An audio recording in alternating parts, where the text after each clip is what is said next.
Hi, Federica. Hello. To start, could you introduce yourself and tell a little bit about your background? Sure.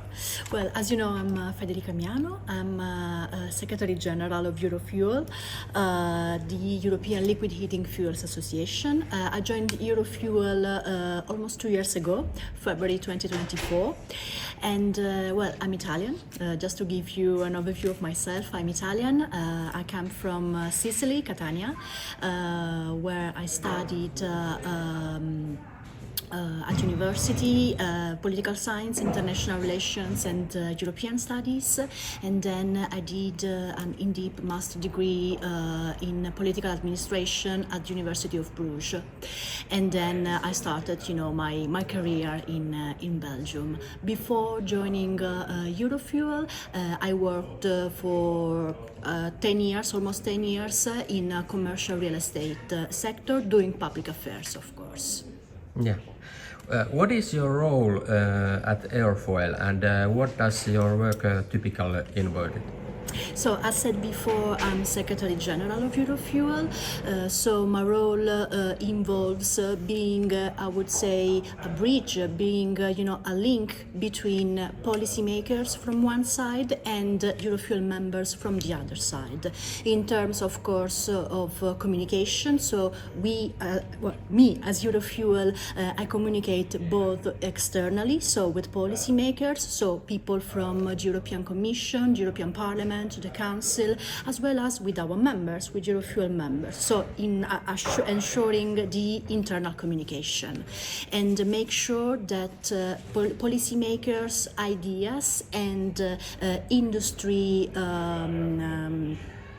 action, they align more or less, because as you know, a policymaker, they make European policymakers, they make the law, the regulation, they make the directives about regulating the market, in this case our industry, so the domestic liquid fuel industry. But of course our members need to adapt to the changes and to the needs of policymakers.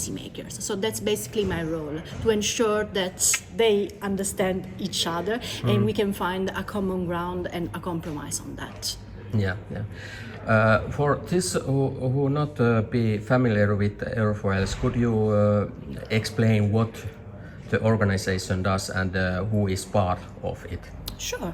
So Eurofuel, as said before, is the European Liquid Heating Fuels Association. What does it mean? So basically we are, as Eurofuel, we can consider ourselves as an umbrella organization covering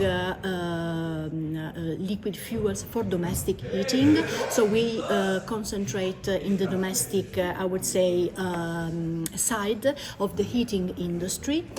Actually, we are composed, Eurofuel is composed of 13 members, covering, the whole home supply heating chain, from fuel distributors to manufacturers and so on and so forth, to the burners manufacturers as well. And actually, we are divided, we are split, I would say, into national organizations and companies as well. We are composed of a board of directors, which is composed of full members. Then we also have, we have a president, which is Moritz Bellingen from EN2X. We have a vice president, Bernard West. We have a treasurer, which is Willem Woods from Infofuels, and me is the secretary general. And Eurofuel functions into two committee. We have the technical commission, and who is ensuring, the technical side of the industry, so all the regulation, the requirements, the standards, and so on and so forth.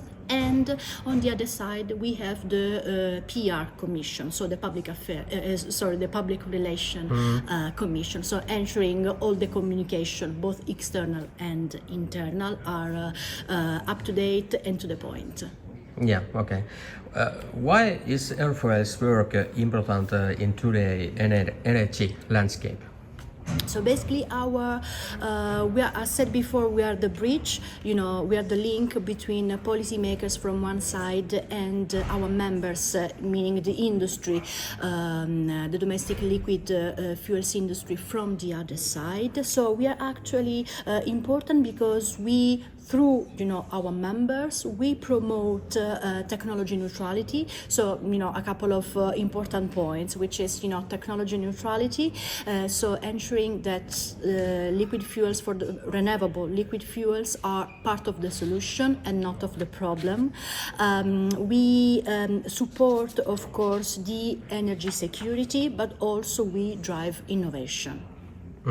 Can you tell a little bit about that? How does Eurofuel's engine with European Commission and members of the European Parliament to invent policy and decision making? Sure.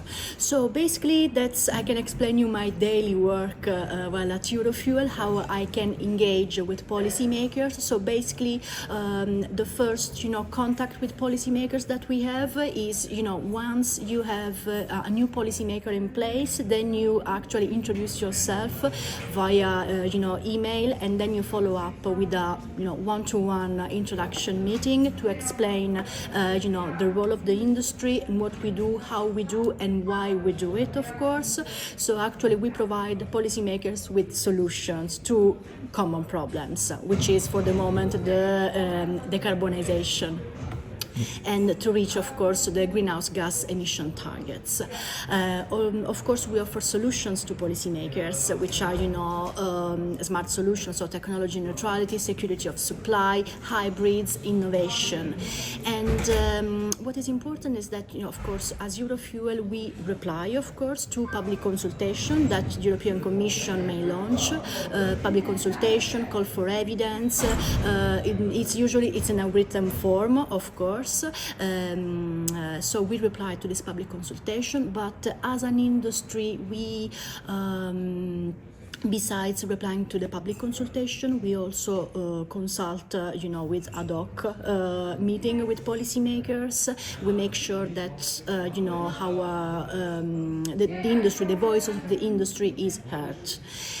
We can do so, by email, by phone, replying to public consultation, issuing press releases. We also do kind of educational work, of course, towards policymakers via snapshot information sheets for policymakers as well, and also brochure. But we also do it in consultation with other associations or with other partners, because Eurofuel is also part of the Joint Heating Commission, which is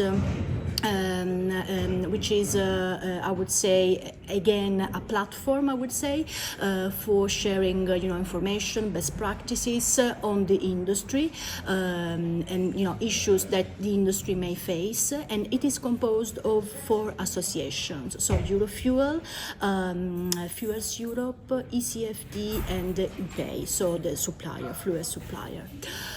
We meet in Brussels 3-4 times a year, and we discuss in an open dialogue what are the main priorities, the topics, if there are some concerns, and we try to speak with one voice. We issue brochures, educational brochures.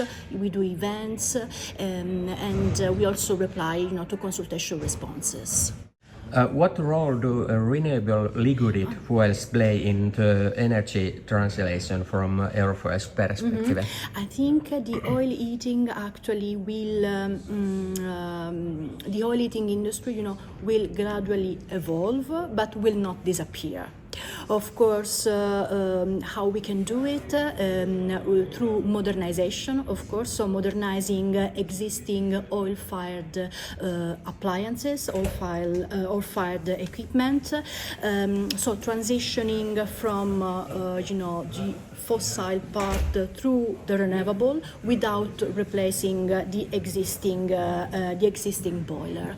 How we can do it? We, as said before, through the technology neutrality. So we ask also this specific message to each and every consultation response to policymakers, ensuring that we are part of the solution and not of the problem. And we don't deny electricity or gas industry or and the solar industry and so on and so forth, but we are part of the solution in the bigger scenario. Is there anything else you would like to add or share at the end of this interview? Well, I would say that our scope, our scope is to make sure that policymakers understand the value of renewable liquid fuel because they are reliable alternatives for households, especially for the 20 million households who are not connected to the gas grid or to the electricity grid, especially in the rural areas, but not only in the rural areas.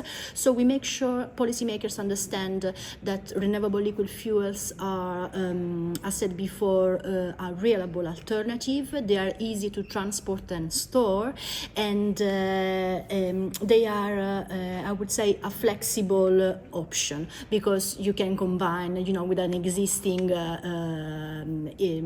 existing appliances without replacing the whole appliances at all. So that's our main message. That the alternative works. Yes, thank you. Grazie. Prego. Federico. Grazie.